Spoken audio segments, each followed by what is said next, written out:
Imagine, tu viens de créer ta boîte, ton premier vrai chiffre d'affaires tombe. Et là, au lieu de voir 45% partir en charge et impôts comme en France, tu gardes 90% dans ta poche. Oui, 90%. C'est pas un délire fiscal offshore louche, c'est juste la Bulgarie, le pays européen avec la fiscalité la plus basse du continent. Et dans cette vidéo, je vais te montrer exactement comment créer ta société là-bas en 2026, étape par étape. Bon, créer une entreprise à l'étranger, ça fait peur. On imagine tout de suite des montagnes de paperasse ou des avocats qui facturent des fortunes, sauf que la Bulgarie, c'est l'Union Européenne. Et les démarches sont bien plus simples qu'on le croit. Chez Vivre en Bulgarie, grâce à notre cabinet comptable, on accompagne des entrepreneurs du web à s'expatrier en Bulgarie et à créer leur société sur place. Tu retrouveras toutes nos ressources en description, si tu veux aller plus loin, rentrons directement dans le vif du sujet. Première chose à comprendre en Bulgarie, la structure préférée des entrepreneurs du web, c'est l'EOOD. C'est l'équivalent de notre URL ou SASU. Une société à responsabilité limitée avec un seul associé, toi. On préfère généralement choisir l'EOD et pas autre chose, parce qu'elle te donne accès au fameux taux d'imposition de 10% sur les bénéfices. Si tu compares ça à l'impôt sur les sociétés en France, qui monte jusqu'à 25%, ou pire, aux charges sociales d'une freelance en micro qui peuvent grimper à 22% plus l'impôt sur le revenu, tu vois rapidement se profiler l'économie en perspective. D'ailleurs, sur notre site, on a créé un comparateur d'impôts entre la France et la Bulgarie qui te permet d'avoir une simulation en 2 minutes. Pour créer ton EOD, le capital minimum est d'1 €, littéralement 1 €. En France, même si la SAS n'a plus de minimum légal, les banques te regardent de travers si tu as moins de 1 000 €. Là-bas, avec 1 €, tu peux ouvrir tout compte en banque que tu veux. C'est symbolique, mais ça montre l'état d'esprit. Maintenant, on va parler du processus concret de création. Et là aussi, tu vas être surpris. La création d'une EOD en Bulgarie prend entre 3 et 7 jours ouvrés.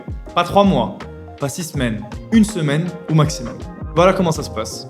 D'abord, tu choisis un nom pour ta société. Tu vérifies qu'il est disponible dans le registre commercial bulgare. Ensuite, tu ouvres un compte bancaire professionnel pour y déposer ton capital. Même si c'est 1 €, ce compte réservé au dépôt de capital doit exister. Puis vient la rédaction des statuts. En bulgare, c'est là que la plupart des experts passent par un comptable local ou un avocat. Chez nous, on peut s'occuper de toutes les démarches pour vous, pour moins de 1 000 €. Une fois les statuts rédigés, tu déposes ton dossier au registre commercial. C'est leur équivalent du greffe du tribunal de commerce. Et voilà, quelques jours plus tard, tu reçois un numéro EIK, c'est ton numéro d'identification d'entreprise, l'équivalent du SIRET. Petit détail qui compte, quand tu bosses en ligne, tu n'as pas besoin d'être physiquement présent pour créer ta boîte. Tout peut se faire par procuration. Tu signes les documents depuis la France, et notre avocat bulgare dépose le dossier pour toi. Maintenant, le point crucial que tout le monde oublie, créer ta boîte en Bulgarie ne suffit pas pour profiter de la fiscalité bulgare. Il faut aussi que ta résidence fiscale soit là-bas. C'est une règle européenne basique. Tu paies tes impôts là où tu vis plus de 183 jours par an. Donc si tu crées ta société en Bulgarie mais que tu restes à Lyon, le fisc viendra te chercher. Et il aura raison. La bonne nouvelle, obtenir la résidence bulgare quand tu es citoyen européen, c'est simple. Tu te pointes à la mairie, celle de Sofia, de Plovdiv, ou du village où tu veux vivre.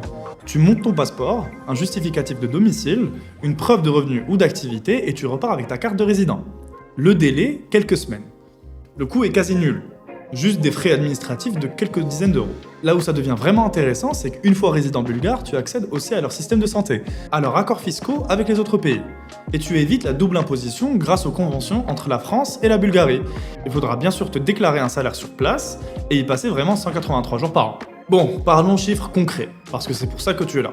Ton EOD bulgare paie 10% d'impôt sur les bénéfices, chaque année. Point.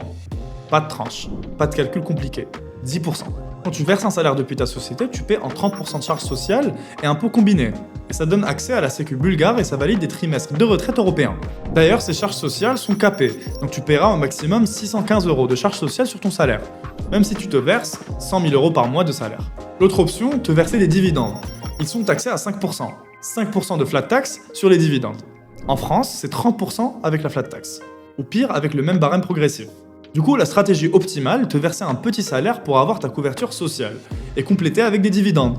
Un entrepreneur qui fait 100 000 € de bénéfices par an peut se retrouver avec une imposition totale effective de 12 à 15%. En France, sur le même montant, tu serais plus proche de 40 à 50% entre IS, charges sociales et impôts sur le revenu. Soyons honnêtes, la différence est énorme. Et c'est une différence d'autant plus grosse lorsque tu factures des entreprises, grâce à l'autoliquidation de la TVA. Si tu factures une entreprise française, tu la factures sans la TVA. Dans le jargon, on dit qu'elle s'autoliquide. Imaginons que tu factures une prestation de création de site internet 10 000 € à une entreprise française. Tu lui factureras 10 000 €. Il n'y a pas de TVA à réserver. Dernière partie avant le récap, la gestion au quotidien. Ta société bulgare doit tenir une comptabilité, obligatoire. Mais la bonne nouvelle, c'est qu'un comptable bulgare coûte entre 100 à 200 € par mois, selon la complexité de ton activité. En France, tu paies souvent 200 à 400 € mensuels pour un expert comptable. Les comptables doivent notamment dépenser tes comptes annuels au registre commercial une fois par an, avant le 30 juin de l'année suivante, et faire ta déclaration fiscale classique. Maintenant, je vais te donner le chiffre qui change tout. Un entrepreneur du web qui génère 5 000 € de bénéfices nets par mois, en France, après toutes les charges et impôts, il lui reste environ 2 500 à 3 000 € en poche. En Bulgarie, il garde entre 4 200 et 4 500 € chaque mois. C'est 1 500 € de différence par mois, 18 000 € par an.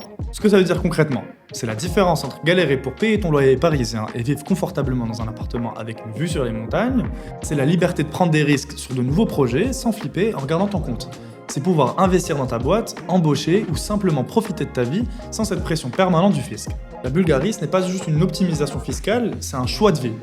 La Bulgarie n'est pas parfaite. Et comme dans tous les pays, parfois l'administration peut être lente. Parler anglais ne suffit pas toujours, et l'adaptation culturelle prend du temps. Mais pour un entrepreneur du web qui veut garder plus que ce qu'il gagne, tout en vivant bien, c'est une option solide. Si cette vidéo t'a aidé, laisse un like, abonne-toi pour d'autres contenus sur l'expatriation entrepreneuriale, et dis-moi en commentaire quel est le frein principal qui t'empêche de sauter le pas. Je ferai une vidéo dessus.